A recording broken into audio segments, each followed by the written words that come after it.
Very good evening to all of you. Today, at our first episode of Design Talks, we have with us Mr. Nohar Nath, who is the founder and CEO of Kiabza.com. So basically, it's a re-commerce platform. Nohar has an MBA in marketing from Jamnalal Bajaj Institute of Management Studies, and he has a good experience of almost 20 plus years in the industry of textile and fashion. He has successfully run Krishko Group's global business, which is primarily based into recycling and upcycling of producer and consumer textiles, waste of all types. In fact, he has presented papers and delivered speeches on various forums, including the World Recycling Forum in 2015 and 17. In fact, apart from business and studies, I'm amazed to know that he has also been a national level golfer with many laurels, including winning the World Corporate Golf Challenge in 2008, which was scheduled in Spain. So it is indeed our honor to have you with us. I would not take much of your time and would welcome you and request you to share your knowledge with our students. I also welcome Ms. Pragya Sharma, who's our faculty, who will be moderating the session. So over to you, Nohar and Pragya. Thank you so much, Sachin. Those are very kind words. And it's a pleasure to be with all of you today. And I really enjoy interacting with students. I learn so much from them always. So it's just another opportunity for me. And it's a privilege to be here. Thank you so much. Yeah, thank you, Nohar. And it's really nice to have you here. And it's a few days ago when Sachin was introducing me to your website, and he introduced me as a re-commerce website. So that was really like it got stuck with me. And, I just Googled you and I just Googled the website and everything. And I think the whole concept of secondhand clothing, reselling of that clothing in India, it's a very new concept. And I think it's one of its kind. So I was really nice. I felt really good that I just bumped into your website, and it was just a host of brands also, it's not just like 2-3 brands. And then I read up more, there are some 1,500 plus brands that you are reselling right now. 1,500 is the number where we have approvals. We are going to get to 1,800 also, hopefully in the next few months. So the whole approval process is on at the moment, but it takes its due time. But we're very happy that we have 1,500 plus brands where the approval is already in place. Yeah. So I wanted to start by asking you, how did this whole idea of reselling, clothing which is used came to you, and where did you think that India as a market needs this? So, thanks again, Pragya, for having me here. But let me tell you I come from a background where I've been in the fashion industry for 20 odd years. And while being in the fashion industry, I've had the option and working systems of not only, doing things within the yarn and fabric side of the business, but also going into the garment and the waste side of the business. So I've had the opportunity to look at, waste from a consumer point of view, from a pre-consumer as well as a post-consumer point of view. And now this business is very large globally. When I got into the textile space, that was a few years after my MBA. I started off as a banker, apparently. So I was wearing a jacket just like Sachin is most of the time on an everyday basis. And I had the tie on as well. And then I realized that, either I'm going to have to move into a different business now, or it'll probably never happen. And I'm glad I made that decision. So I got into the textile space because my family is basically from the textile industry. And my first couple of years, actually, we were these typical garment exporters in the late 90s who were exporting all kinds of product. And as I grew in the business, I realized that there's so much more potential because recycling and upcycling were becoming very big things internationally. And all of the recycling and upcycling has to actually be done in third world countries because it's a very labor intensive kind of a business and process. And the world was moving in that direction. And I saw a little bit of a niche and an opportunity. And I said, hey, let me look into this. And that's how we actually, as a company, our core was always, as I said, garments and yarns and fabrics. But I took the business a little bit into this area.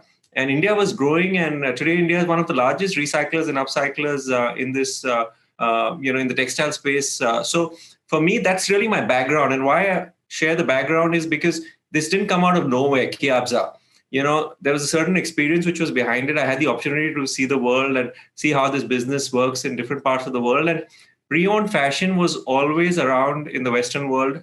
It's been there for 3, 4, 5 decades. And it moved into the online space in the last 7, 8 years. So I studied their model very closely, and I felt that there is an opportunity in India. What I did is I hired actually an international market research agency called WRI to do the research for us. Because when you're getting into something new, you want to be sure that you're making the right decision, because it's time and money which is going to be invested. And after I had all the reports from them, I did a lot of field work myself. I went to a lot of colleges, I went to a lot of malls, chatted with people, got hold of 20, 25-year-olds randomly and asked them questions and things like that. It was a lot of fun while it was being done, but it was hard work as well. And then we realized that there is a model in India. There is a need for this business. And I'll tell you why, because, the typical 18 to 30, 35-year-old today wants to wear branded fashion. They're very aware of branded clothing. They have aspirational values. They have peer pressures. They're the Instagram generation. They need to look good, and branded clothing makes us all look good. I honestly believe that. And that's why, our best t-shirts and jeans and all we say for a special occasion. We wear it on a party because we want to look good or whatever it is. We wear our best shirt when we're going to be on camera and things like that. So branded clothing does make us look good. Now, this generation is also completely open-minded. They do all their purchasing on the internet. They're not really an offline brick and mortar generation. And they're very aware of sustainability as well. And our business is, again, about sustainability and circularity.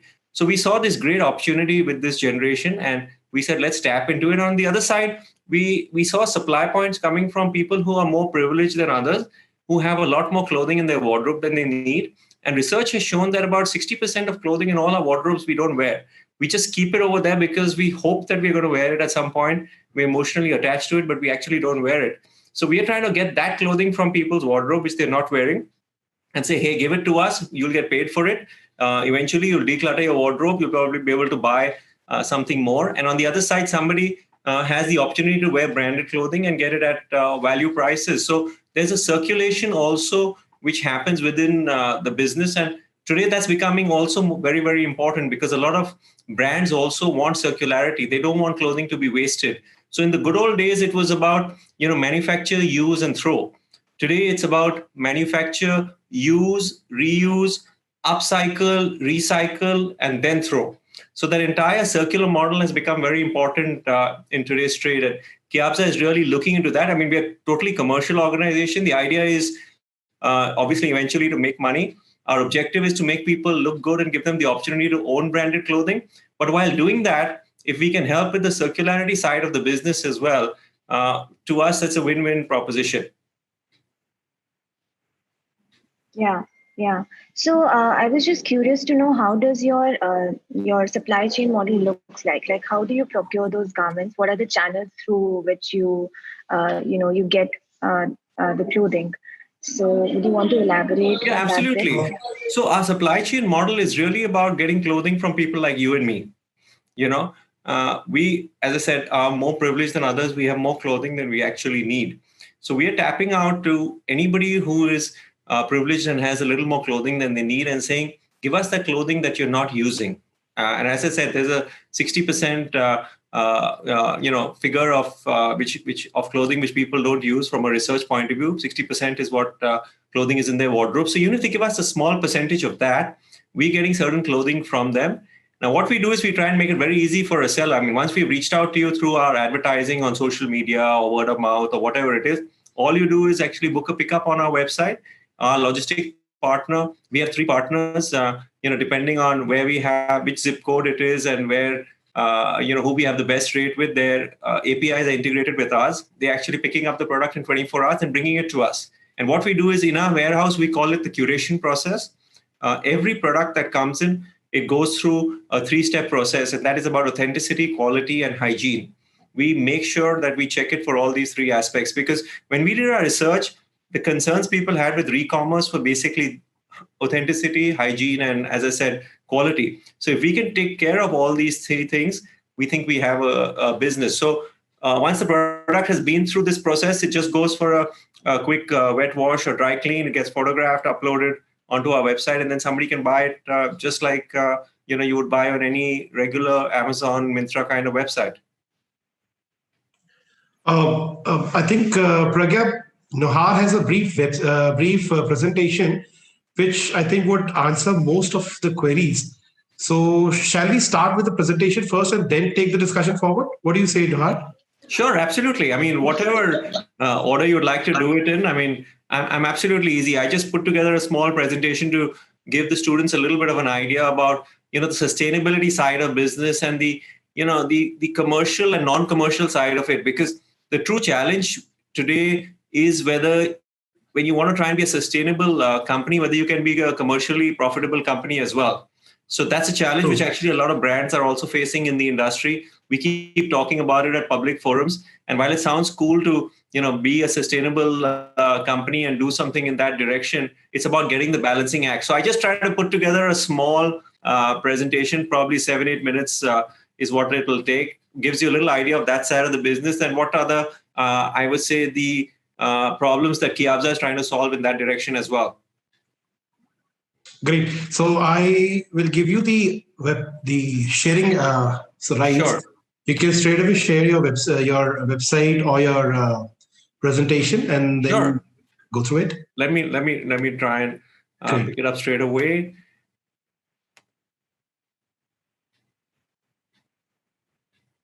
Yeah, is everybody able to see it?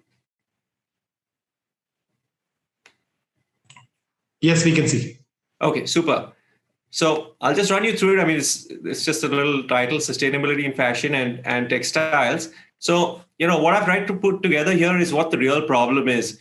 The real problem is that clothing has actually tripled from a production point of view in the last 20 years, and we buy far more clothing than our grandparents did. A lot of us have been privileged to have spent time with our grandparents at some point, and they didn't have the kind of options or the desires that we had. So that's really the amount of problem. And obviously production increases, waste increases as well. So, that's really what we need to understand as the basic problem in the fashion industry. Now, to just throw some numbers out there, the apparel market is worth about $1,500 billion as we speak today. And that's just bigger than the entire Russian economy, just to give you an idea on, how big that business is. And it's growing at about an 8 to 10% per annum level. And, we're expecting in another couple of years, it'll be close to about 2,000 billion. So again, it gives you an idea that this is an industry where the growth factor is very, very high. If you look at the apparel market in India, we're actually growing much faster because that's how typically third world countries work. Of course, the fact that we are one of the world's largest producers is known by everyone. We do a lot of manufacture of apparel as well. But we are growing at 18-20%, which is double the international average. And we are about $150 billion industry also in the next 2 years, which will be about 8 or 9% of the world's of the world numbers when it comes to this industry. Now, when you look at the waste side of it, think about it. I mean, this industry contributes to about 10% of global greenhouse gases. There's a lot of water that gets wasted in this industry, and we have that typical example of 10,000 liters of water being consumed right from a single T-shirt and a pair of jeans being manufactured. This is, of course, right from the cotton yarn stage, or I would say from the raw cotton stage, right to the finished product. And, there is some stats to say that, a truck full of clothing is actually burnt or thrown away pretty much on a every second basis. Now, when you come to India more specifically, you also realize that this is a problem primarily in the consumer side and more on the urban side. You see the second point, 68% of young urban population shops for clothes every month. And I think some of us are all guilty of that aspect. And again, look at the next stat, 57% of clothing and wardrobes in India is worn once a year. That's the 60% I was talking about, which Kiabza is actually trying to reach out to. So there's a general lack of awareness on what to do. Today, we give our pre-owned clothing away to, somebody in our ecosystem who's less privileged. But, there's nothing more we can do than that. Now, brands are obviously looking at all of this. Where's the problem? The problem is that they're under pressure to sell product, colors, prints, fabric finishes. Everything is toxic today. You have fibers like polyester, which are completely non-biodegradable. And that's a big problem in this industry. And the problem is that, people don't keep their clothes as they used to. Our grandparents probably wore something for 5 years, our parents for 3 years. We probably wear it for 6 months or a year. So the whole trend of the industry is changing. I mean, these are just some brands to give you an idea on, how big they are. I mean, Nike is a $30 billion plus brand, and even Zara, which was very small 10 years ago, today is worth 18 billion plus. Now, how are we trying to reduce carbon footprints? Because brands are trying to do that a bit. I mean, a lot of them are talking of net zero emissions. A lot of them are talking of, phasing out any kind of coal boilers, etc. They're all trying to do their bit. Some of them genuinely believe in doing what they are. Some of them, need to look good and sound good on public forums. But they all are trying to do their bit in this direction. Now, I come down to what can we do? Buy less. Eventually, we all buy how much we want to. There are very few people who actually buy less. Consign and sell clothing. This is what we were talking about from a Kiabza perspective. Again, buying pre-owned clothing also, companies like Kiabza kick in. But also very importantly, wash less. I think we have this tendency to wear something for literally a couple of hours and throw it into the washing machine. But, there are some studies that say that products like jeans don't need to be washed for at least 7 to 10 wears. Now, that may not be completely relevant in places like Delhi and Mumbai, which have a very, I would say, hot summer. But by and large, we tend to overwash our clothes. And that's the general research that has been thrown up. The circularity concept, I talked about a little while ago. Make, use, reuse, upcycle, and recycle. That's, something which, we are all looking at very, very closely, and brands are also beginning to appreciate this aspect of the business. So the whole key is to find ways to reuse, upcycle, and recycle products and minimize environmental impact.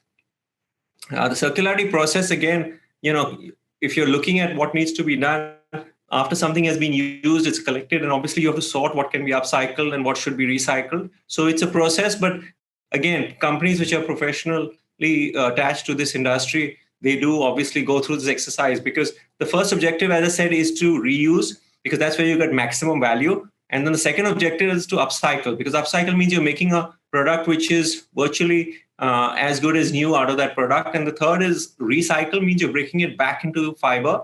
You're really starting the process from scratch. This is a pre-owned global industry. I mean, a $51 billion industry in the next 2-3 years. Now, that's a fantastic number when you look at the growth that is happening at the moment. It's more than doubled in the last 5 years. Now, this is what I was talking about a little while ago. Profitability and sustainability, will they happen together? And this is the burning question today in the industry, and it's being talked about at all levels on all platforms. I mean, Kiabza is just something we've set up 2 years ago, and we actually got the name Kiabza from keeping India's apparels beautiful, zestful, and ageless. We call ourselves a re-commerce website to buy and sell branded pre-owned fashion. The branded word is very important. There's really no demand for any pre-owned fashion in India if the product is not branded, because then there's no specific desire. The price points don't really work in. The 100% curation process is what I talked about. We also talked about the sustainability side, but we do support charitable causes, and I'll cover that as well as we move forward. This was the need factor, which also I talked about how we are decluttering and monetizing wardrobes, but at the same time, we're able to give people branded clothing and at highly, I would say, price-sensitive levels. And they're open generation, digital generation as well, environmentally conscious. So this was really where we saw the need aspect of Kiabza kick in. We talked of the consigning process, which is really the selling process. I did run that through a few minutes ago, so I won't specifically go back into it, but we try and keep it very simple. The registration is 30 seconds, and then the product can be actually picked up within 24 hours, and there's no cost to a seller when they're doing that. The buying process, I won't go through it at all. I think everybody here knows how to buy online better than me for sure, so I won't go into that. Now, Kiabza's USPs, again, we talked of quality, hygiene, authenticity. This is something that our research showed. When it comes to e-commerce fashion, people are most concerned about these aspects. We are completely 100% automated, and that's primarily so that we could scale the business. We got software built specifically for us, and that's something I would recommend to anybody who's trying to get into a business. Set it up in a way where you can scale it literally overnight. These are just some of Kiabza's best sellers. we talked of saving the environment, and I've been through that. Obviously, we save on carbon footprints, we save on water, we save on product going into the landfill. And on the right side, the KIABSA circularity model is explained a little more detail. Upcycling, we talked about it. Upcycling is really about restoration, redesign, and resizing. That's very simple upcycling when it comes to leaving a product in an apparel form after upcycling. But of course, in the previous image, you did see that you can actually upcycle a product into something else. And in that particular photograph, we had a pair of jeans being upcycled into a handbag. The Charity Connect, we have a tie-up with 3 lovely NGOs, fairly decent-sized NGOs as well in India. And any product that doesn't meet our quality standards, we actually give it to them. Or any product we're not able to sell on our website for 6 months, we actually give it to them. And they're super happy with the product they get because our quality standards are very high. For us, product should be as good as new. Though it's pre-owned, it should be as good as new. So any product that is even slightly away from our quality standards could be a small 1 centimeter pen mark on the product, and we give it away to charity. So we get a lot of blessings from them. We get a lot of satisfaction as well that we're able to do something from a social perspective. These are just a few of the future e-commerce categories we are looking at. We're looking obviously at moving beyond apparels. At the moment, we do Western wear and ethnic wear. We're moving into footwear. We're moving into bags, other accessories, etc.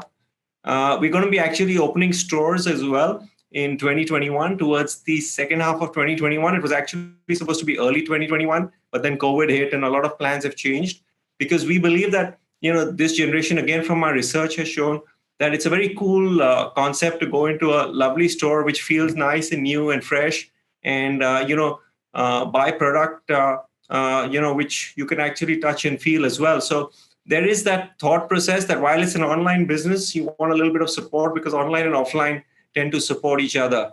Why KIABSA? I really like to talk about our commitment. We respect brands because, as I said, our entire business is built around brands. Without brands, we really wouldn't exist. So we have a hell of a lot of respect for them. We extend the life cycle of their products. We are a gender diverse company. We have more than 50% of our workforce as women, and that's something we've got written down, which we would like to always follow. And then, of course, we talked about sustainability and being sensitive towards the less privileged. So that's what we say. We call KIABSA something that is fashion with passion. And I'd love to hear more. So I'll take this off. I don't think I've got anything more on the slides here. Yes. So that was the little presentation, and I hope it was somewhat interesting for all the students watching. It was rather amazing. So I would request Pragya to take on the questions. And if students have any questions that you feel are related to the topic, please send across either in the chat or in the Q&A session. Yeah. Thank you, Nohar, for the presentation. So I'm just stuck to that slide where you mentioned profitability and sustainability. So I wanted to know your opinions, like since you have run this business for a long while now, what do you think? How are those two terms related? And, what has your experience been? So, my experience is that as a commercial enterprise, profitability is the most important aspect. You have to accept that because without profitability, you can't grow and you won't survive. So you got to first start the profitability route. Now, once you have the profitability in place, then of course, as a responsible organization, and not just within the textile industry, but within any industry, you have to look at giving back. Now, when you say giving back, there are two ways. One is, of course, from a sustainability point of view, you want to make sure you're not wrecking the environment and adding on to greenhouse gases and creating all the other problems in this world which future generations will have to face. And on the other side is to actually give back. Now, you can give back directly through some kind of CSR activity, etc. And you can give back in some other way by being more responsible as well. So I think get the profitability in first, and then you got to try and draw the balance between the two. The balance does come. Today, brands are facing it all the time because I've dealt with a lot of brands in the last 10, 15 years. I still see them all the time. And we have the opportunity to discuss things in a formal and informal environment. And they're actually dealing with this. Now, you take a fast fashion brand. Let's take an example. Let's say an H&M, for example. Now, on one hand, their profitability comes from the number of products they sell on an annual basis because they obviously have to do that, but they have to make sure that the products are manufactured in an ethical way in any part of the world. That's part of being a responsible company. They have to make sure that they are promoting circularity in some way or the other as well. So they encourage people to actually bring back their pre-owned clothing to their own stores, and they give people discounts for that as well.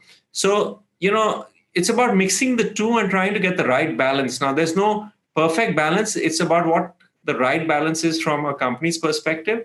It also depends a lot on how a CEO of a brand looks at this. Some of them just look at it as something they need to do because, as I said, they're questionable and it's a PR exercise.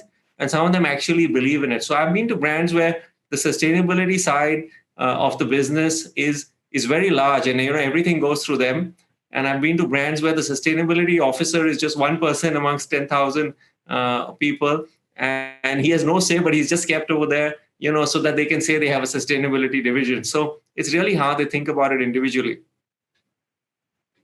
Yeah, absolutely. I think that whole regulation of, how sustainable a brand is, I think that's pretty tough, and it needs to be very ingrained into a brand for it to be, sustainable in many ways. I had another question. So, does it ever happen that a garment which has been sold, it comes back to you again and then it's resold again? So, yeah, I mean, garments which come to us have been resold because, as I said, being a e-commerce website, we don't get garments directly from the brands. That's something which a lot of brands have approached us on, whether we can take some of their surpluses, some of their overruns, some of their products, what they call the salvage collection within the industry, which is 1 or 2 seasons old, or so what they call minors. Minors is something with small defect, which is sometimes not even visible to the human eye. So we've actually stayed away from that. We've tried to keep ourselves as a unique e-commerce website, and our supply point is, as I said, people like you and me, not necessarily brands per se, because we don't want to at this moment become another brand factory. Let me put it to you this way. While they're doing a great job, and it's important that brands sell their surpluses and sell what they haven't sold, the identity of the business is basically re-commerce. And if we start stocking product from brands left, right, and center, then we just become another discount website offering value. We want to offer value, but from a e-commerce perspective. And that's what actually makes the business far more exciting, because you have one product of each type. Everything is unique. It's how thrifting used to be 20 years ago in international markets. Today, we're trying to bring that over here. But thrifting was considered down market many years ago. Today, it started to be considered very cool. You have some most affluent people in different parts of the world who walk into thrift stores and buy because they believe in the concept. So, Kyabza, we're just trying to take that concept forward. So for us, every product is unique, and every product that comes to us, I would say 99% of product that comes to us is pre-owned. Some of it is not necessarily used, because you could get a birthday gift and you don't even open it because the color is orange and you don't like orange or whatever it is. So you just give it to Kyabza with the tag on. So we actually selling it as new, but it's coming, as I said, from somebody who's actually owned it. They may not have used it or worn it, but they've owned it. Okay. So you're actually closing this cycle by the garment is just being in that whole circular loop. So what I was asking was, so is it coming back into the loop again? Let's say a pre-owned garment gets sold. Do the customers have the option of returning it again just in case they don't use it, or it's still in a worn condition? Absolutely. We've had that situation a couple of times, and it's again very exciting and interesting for us. And I remember us debating that internally as a team, whether we should take back any product that we have actually sold. And we said, absolutely. If the product is in great condition, if I've sold you a product which was as good as new and you worn it a couple of times and you don't want to wear it again because, of whatever reason, and you want to give it back to Kyabza, absolutely. So we could actually keep rotating the product as long as the product has life in it. That's important for us. It doesn't have to be rotated only once. I mean, if you can rotate it more often, perfect. I mean, rental companies do that. There are rental companies in the fashion space. I mean, we work very closely with some of them as well. And they do that also. As long as the product is in good condition, you don't need to count how many times it's been rotated. Yeah, I think that's quite nice. The cycle is getting repeated. So it's staying in the loop. So you have certain criteria of these are the type of garments you accept, right? Yes, we do. We are very strict with our criteria. I mean, we have about 10 point guidelines on what we accept, but it's the usual. The product should be nearly as good as new. It should be worn, obviously, just a few times. It should not be more than 2-3 years old. It should be fashionable. It should not have any holes, stains, any kind of marks. It should not be altered. It should not have lost color or shape. The usual things. I tell everyone, forget about looking at those 10 guidelines. If it's a product which you can hand over to a friend and say, hey, you're going to a party tonight, you look good in this, take it from me, then you can give it to Kiapsa. If it's something you're going to, feel a little awkward and embarrassed giving a friend because it's not looking that great or it's not in perfect shape, then don't give it to Kiapsa. I mean, it's as simple. Forget about the 10 points. Those are just guidelines which we have over there. Some people look at them, some don't, but we just tell them that the product should be the type that you feel very comfortable giving it to a family member or a friend. Yeah, I think that sums it up. Also another thing was you talk about circularity, right? So other than the garment being there in the staying in the loop, in what other ways do you practice circularity as a brand? So as a brand, we talk about circularity from rooftops. I mean, we obviously believe in that. It's the need of the hour as far as the fashion industry is concerned, because fast fashion has changed the business. I mean, as I said, products used to be worn for 3, 4, 5 years, one generation before us, and now the next generation wears it for 3, 4, 5 months. And if somebody's worn a product for 6 months, they think they've used it very well. You see, it's the mindset. It's the mindset. I mean, I interacted with some college students, etc., etc. The mindset was that, I've worn it 6, 8, 10 times over the last 3 to 6 months, so I've worn it well. So, the product is in great condition. They need a change. Now, what's happened is fast fashion has made product much cheaper as well than it was many years ago. So it's fashionable and it's cheaper. Now, if you go back, previously brands used to have 4 and 6 lines in a year: autumn collection, summer, spring, winter, etc., etc. Today, a brand like Zara has about 20 collections in a year. They change their collection every 3 weeks in some parts of the world, and in fact 2 weeks also in some parts of the world. So that's how fast fashion moves. And then you're encouraging people to buy more and more. Automatically, there's going to be more wastage. So you've got to have the circularity concept in place. The more of it you have, the better it is. Now, there's some brands who see it very positively, as I said, but there's some brands who see it quite negatively as well. Even the Kiapsa experience, there's some brands who see it extremely positively, and in the first meeting itself, they're very happy to support us. And there's some of them who I need to discuss things with 2 or 3 times for them to understand the circularity concept and want to actually believe in it and support the circularity concept, not just internally but externally as well. Yeah. Okay. So before we move on to the questions, I think few students have some questions. I just had one last question. So you discussed about redesigning as one of the ways in which you upcycle the garment. Right. So there was an image for redesigning, which was more like a patchwork. So as design students, I'm sure the students would want to know what other techniques do you use to redesign? So, for us, the first objective is to be able to sell the product as it is. I think, reuse without messing around with the product in any way other than putting it through, as I said, a cleaning process. But there is some product which actually needs to be redesigned either to hide a small flaw, as I gave you the example of a pen mark in a different concept. If you have a small pen mark and you can patch it up and make the product look better than it was, then that's a great option. Also, what happens is fashion changes very quickly now. So we may get something that is 2 years old, which has changed. Fashion has changed today. So you redesign the product a little bit from that aspect in order for it to look more fashionable. So that's really what we try and do. We have a couple of designers on board. We have a couple of fashion consultants on board as well, and they look at the product and take a quick decision on what needs to be done. In our business, because e-commerce, every decision has to be taken very quickly. I can't have a fashion consultant thinking about one piece for 1 hour because, typically when they're redesigning something or making a design from scratch, there are 1,000 pieces of that product that are going to be manufactured, maybe even 10,000 sometimes, just 10 different colors, but the design is the same. So they take their time, they draw it, they redraw it, they redesign it, etc. My instructions with our team are, the minute you're taking more than 3 to 5 minutes on a product, you're taking too long. So you got to just look at the product, and your gut and first instinct as a fashion designer is what you want to do with the product to make it look really nice and sellable. And that's what you do. You give that instruction and then it gets executed.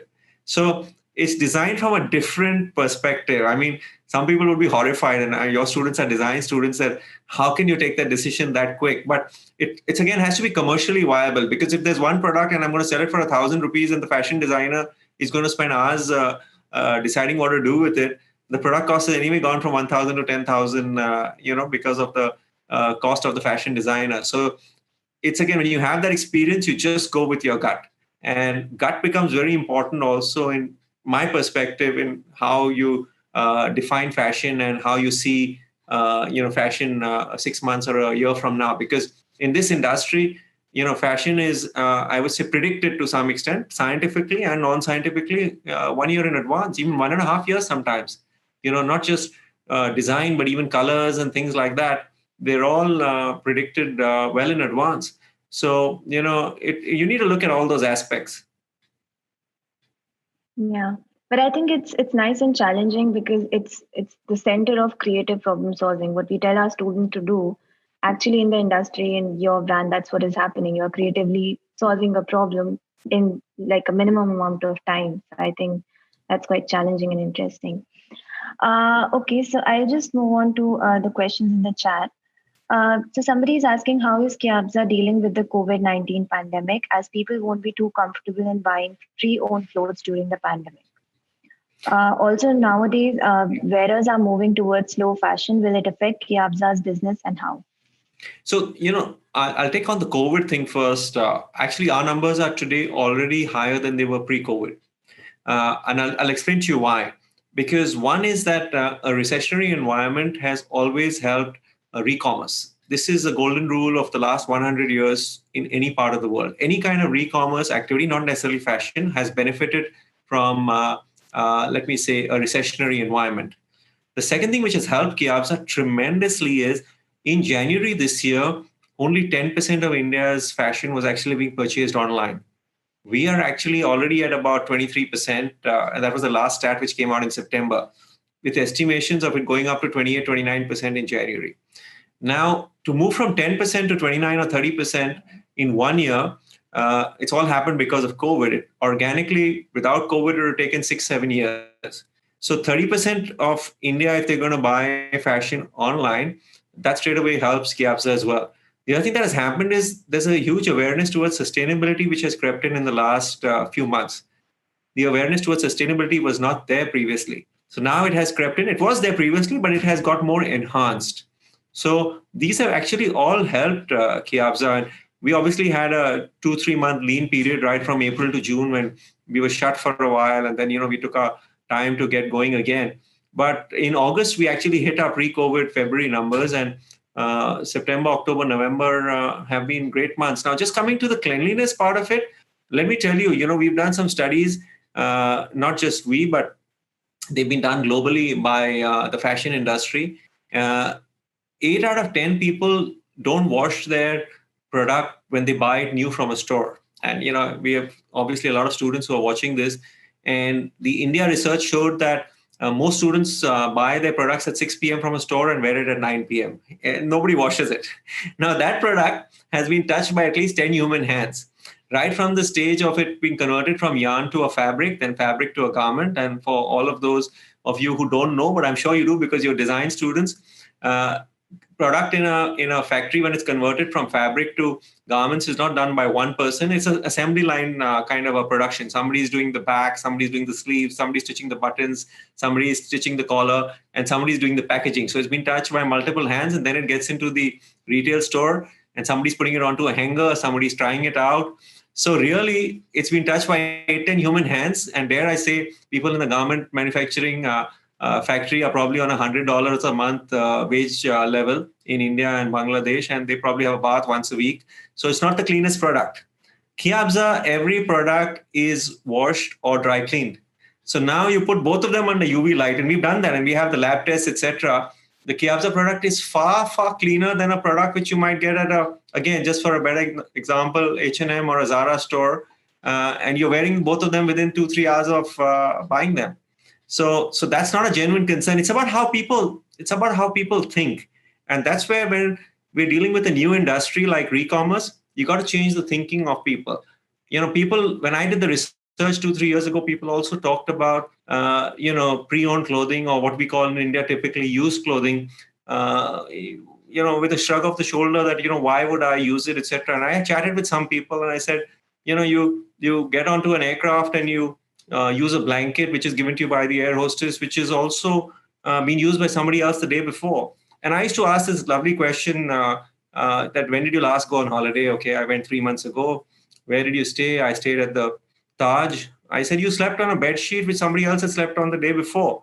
But you were super excited to sleep on that bed sheet because you were on holiday, you were relaxed, you were mentally feeling comfortable that it was at the Taj. So obviously it was well washed. Now you tell me a t-shirt that somebody has worn the day before and been washed, or a bed sheet somebody has slept on the day before and has been washed, which one sounds like you're more comfortable with it and which is cleaner? And then they think and they say, you're probably right, the t-shirt, So that's how it is.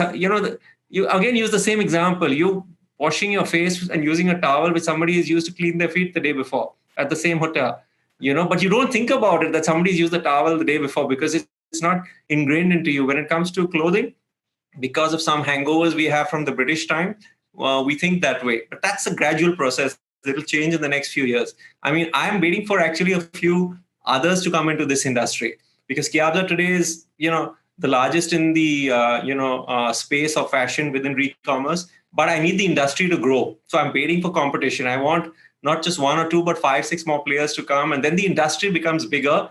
People become more aware. That's what happened with e-commerce when OLX came in and Quikr came in. The industry grew, and then it happened in the automobile industry when you had Cars 24 and Car Dekho and all of them.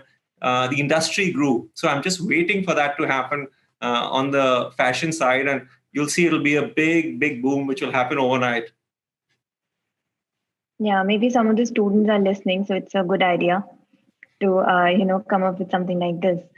Okay, so there was another question. I don't know how relevant this one is now, but somebody's asking, how do you go on with the legal side of the business, reselling of a product that's already branded? So legally, we are completely above board. Obviously, we took legal opinion before we got into Kiabza. That's one of the advantages of having been in industry many years. So as I said, I know a lot of the brands very, very well, right from their mid-management to even their CEOs. And legally, they're absolutely fine with us. We are not distributors of the brand. We are not wholesalers of the brand. We are dealing with brand that or product that is pre-owned. So brands don't have an issue with that. Selling product that is pre-owned, they absolutely, as I said, encourage it in their own way, because a brand realizes that today, if I sell their product, let's say an Armani, to somebody at 1/3 or 1/4 the price, which they would sell it to, that customer 5 years later, when has done a little better professionally, will walk into an Armani store and buy the product because they like that Armani. So brands actually feel that we are a feeder for them to get customers on board at some point of time.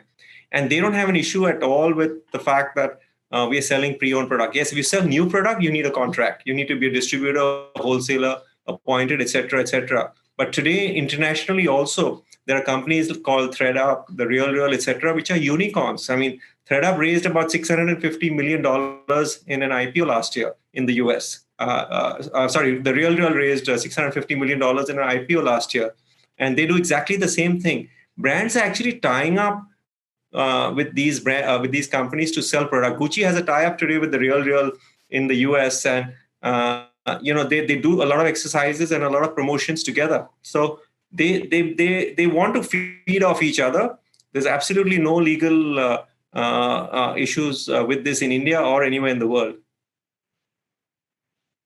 Absolutely. There's another question, which is the process you follow while recycling the pre-owned garment.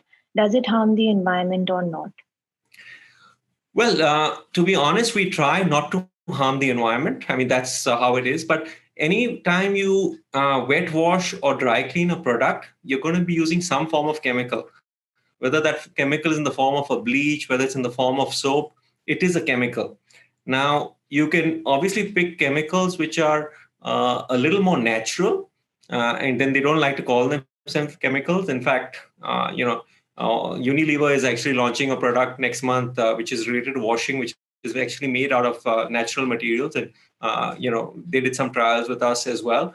So there is an element to it. I can't say completely we're above board and there's no harm done, but it's very, very minimum. And that's something only in the washing or dry cleaning process. And you have to wash and dry clean product, whether we do it professionally or it's done tomorrow in your house. There is an element of, let me say, chemical that is used, which can harm the environment, but it's very, very minor. And I think it's not about doing away with this. We'll probably never be able to do away with it. I mean, when I say we, I don't mean Kyabza. I mean, in this world, but it's about minimizing it as far as possible. So I think as long as you minimize it and do it responsibly, you should be good.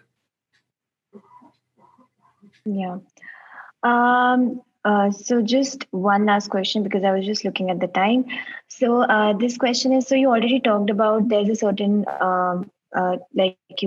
mainly you engage with the younger people because they are the ones who are looking forward to pre-owned clothing. But which segment from the society is your target consumer, not in age, but the affordability? So our target consumer is actually not linked to affordability beyond a point. Yes, now the middle income group is our biggest target consumer because they have all the aspirationals, all the aspirations, but still not necessarily the deep pockets that are required to buy branded fashion. But we haven't really defined it only on the basis of the economic side. It's more about desirability. It's more about continuity. Today, some of the kids, who go to boarding school, for example, they'll come back with clothes which don't belong to them because they've exchanged clothes with their friends. So they may be in the best boarding schools, etc. Also, what happens is to somebody in the lower middle income group, H&M may be a brand which they aspire to wear because they may be able to afford that only on their birthday, let's say.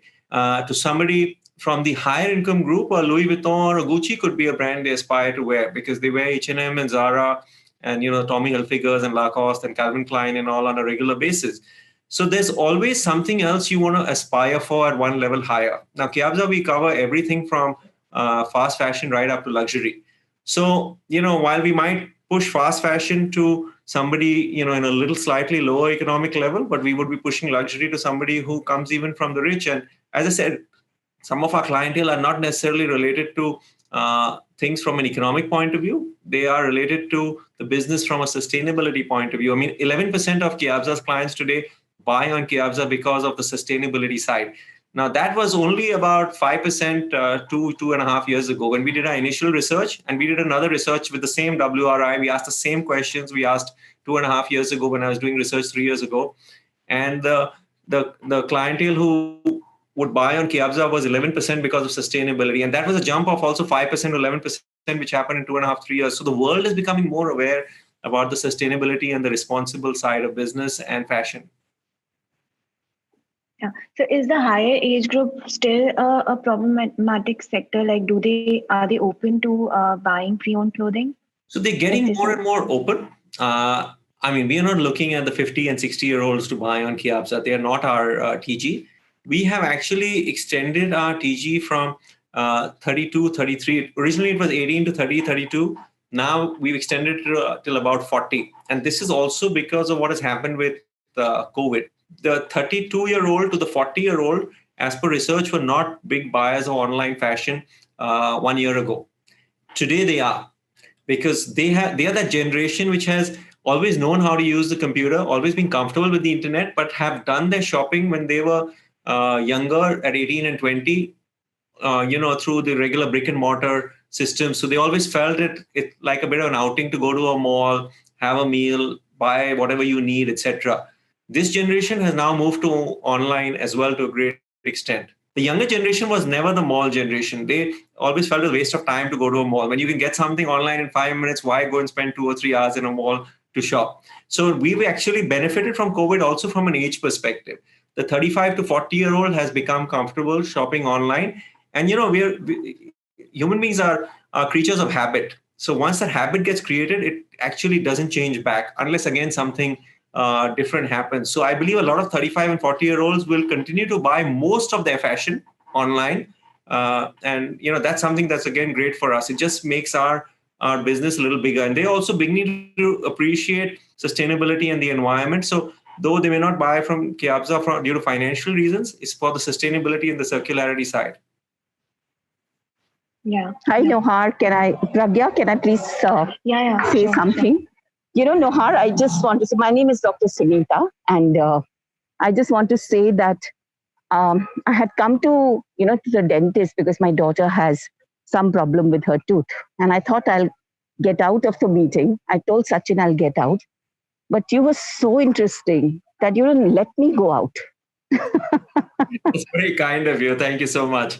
It was so, I said, I will drive because the appointment is there. And I logged on to my phone, and it was brilliant. You are just amazing. Thank you so much. No, that's really nice and sweet of you. I appreciate it. I just like to talk honest and, shoot off the bat. And I know, exactly. I'm so glad that you have come to talk to us here. And I'm so very sure what I keep talking to my students, how to, for example, make a presentation. And I am just telling them on the WhatsApp, I said, look at the way he's made his presentation. No jargons, and yet so amazingly bang on. No, that's really, really kind of you. Thank you so much. I just want to ask you. I learn from students very often, and I'm also learning. In fact, this is one of those online events where you don't get to interact with the students, but I actually love coming and chatting with the students. In an offline environment. I've done that for 2-3 years now, and I just learned so much. The eye contact and the body language, and it's just a different experience. But in this situation, of course, we can't do that. Yeah. But hopefully sometime in the future when things settle down, I would love to come and spend a little more time with the students at the institute. So I just want to ask you one thing, Nohar, when you were talking about the fact that we don't wash our clothes, after we've got them, and we would just wear it. I mean, frankly speaking, I'm old school, but I do that now. When I get my ready-to-wear garment, I won't wash it. I'll just wear it. We did that when my tailor used to stitch it for us. Right. Okay. But now we don't do that. I just wear it because I feel that the newness will go away if I wash. But so when I'm buying offline, when I'm buying in the store, I know that it has touched many hands. But when I'm getting something online, at least the customers haven't touched it.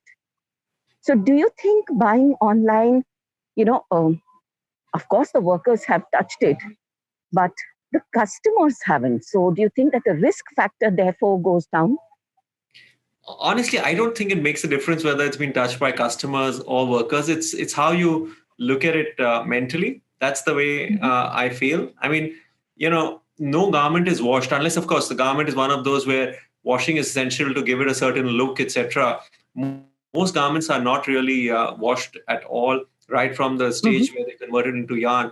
So, they have been touched by multiple hands. But again, it's a question of what you feel comfortable with. You feel comfortable with the fact that, it's coming out of a packet and it's sealed in a factory. So it's not been touched by, customer hands. That's great. A lot of it is on personal comfort, but it's not necessary that customer hands are any cleaner or dirtier than, hands of workers who are actually. Yeah,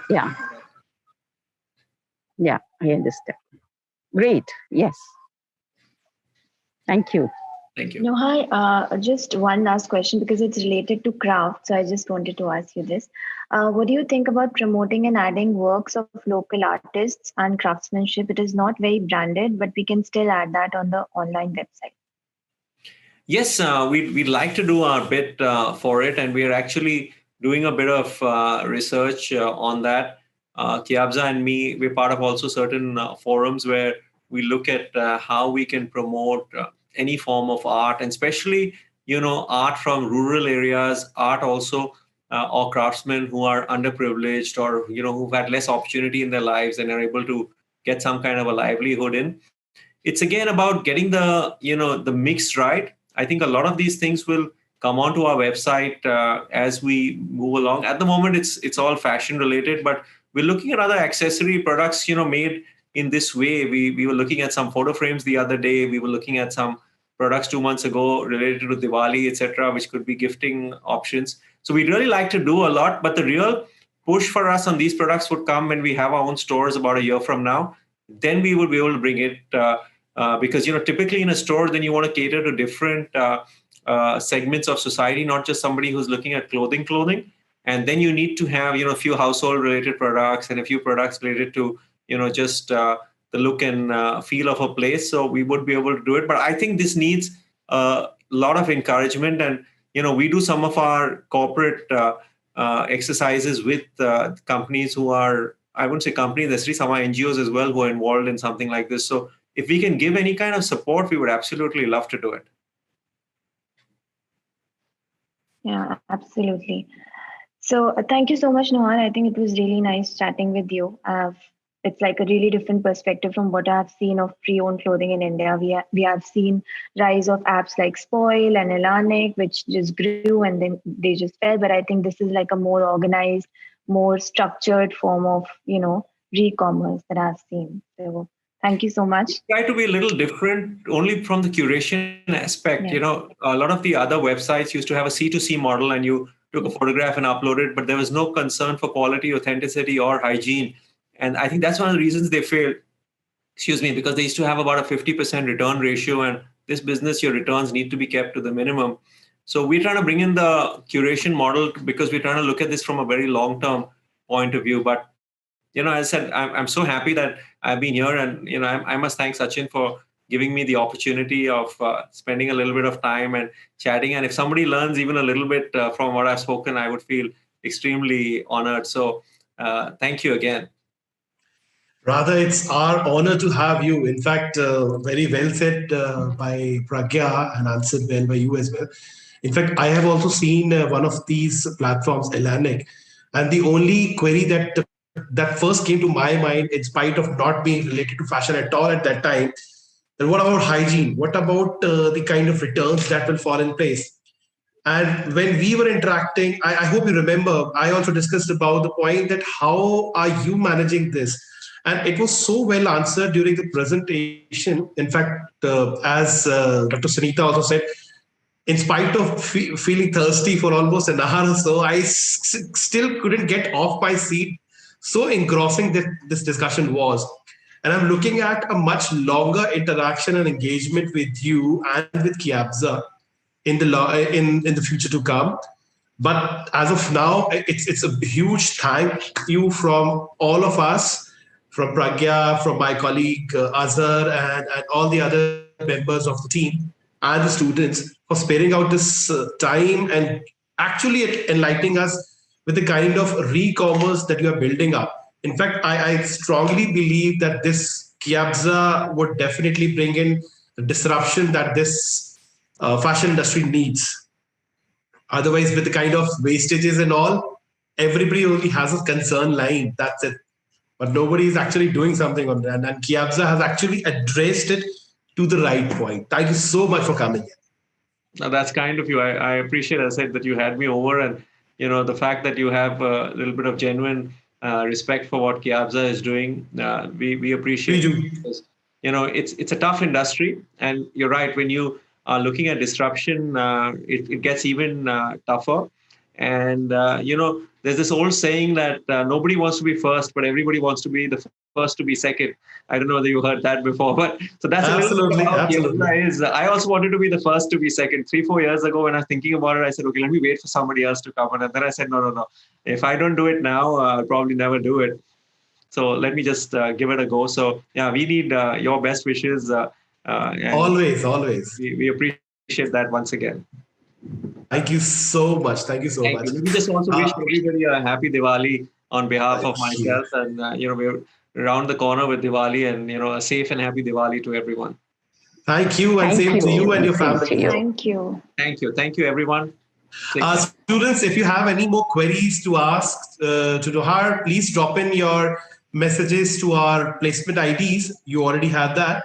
And in case if you want to connect with Nohar, he's available on LinkedIn, and you can connect with him there as well.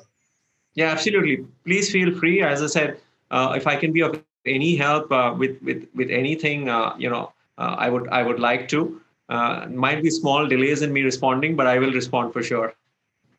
Surely, we are up with that. Thank you so much. Thank you again, everyone. Take care. Have a nice Take care. Bye. Bye. Thank you. Bye-bye.